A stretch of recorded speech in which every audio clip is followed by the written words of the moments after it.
بسم اللہ الرحمن الرحیم۔ السلام علیکم ورحمۃ اللہ وبرکاتہ۔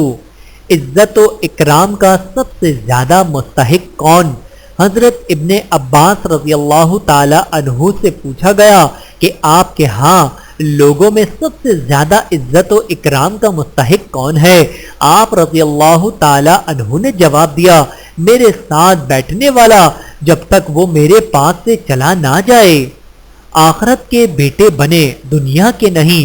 حضرت علی رضی اللہ تعالی عنہ نے ارشاد فرمایا، دنیا پیٹ پھیر کر بھاگ رہی ہے اور آخرت سامنے آ رہی ہے، اور ان میں سے ہر ایک کے بیٹے ہیں، لہذا تم آخرت کے بیٹے بنو، دنیا کے بیٹے نہ بنو۔ آج عمل کا دن ہے، کوئی حساب کتاب نہیں، اور کل روز قیامت حساب کا دن ہوگا، عمل کا نہیں۔ بحوالہ بخاری شریف۔ جسمانی امراض زیادہ خطرناک ہیں یا روحانی؟ جسمانی امراض سے صرف بدن متاثر ہوتا ہے، جبکہ روحانی امراض سے بدن اور روح دونوں متاثر ہوتے ہیں۔ جسمانی امراض کا مریض اپنے مرض کو محسوس کرتا ہے، جبکہ روحانی امراض میں مبتلا مریض اپنا مرض محسوس نہیں کر سکتا۔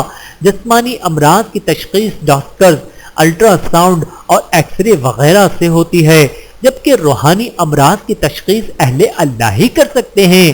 جسمانی امراض کا علاج طبیب کرتے ہیں، جبکہ روحانی امراض کا علاج اللہ کے برگزیدہ بندوں کی صحبت میں بیٹھ کر ہوتا ہے۔ جسمانی امراض پرہیز سے جاتے ہیں، جبکہ روحانی امراض پرہیزگاری سے۔ جسمانی امراض کے نقصانات وقتی، عارضی اور دنیاوی ہوتے ہیں، جبکہ روحانی امراض کے نقصانات دنیاوی، اخروی اور ابدی ہوتے ہیں۔ محنت کش اور مزدور طبقے کی حوصلہ افزائی کریں۔ پاکستان کی بیشتر آبادی خط کے غربت سے بھی نیچے زندگی بسر کر رہی ہے۔ پاکستان میں الحمدللہ مخیر حضرات کی کمی نہیں، لیکن بہت سے مخیر حضرات ایسے ہیں جو غریبوں اور محتاجوں کی مدد کرنے کو تو ثواب سمجھتے ہیں، جو یقیناً بہت عمدہ عمل ہے، مگر اپنی فیکٹریوں اور کارخانوں کے مزدوروں اور ملازمین کو اچھی اور مناسب تنخواہ دینے کو اپنی کاروباری لاگت اور بوجھ سمجھتے ہیں۔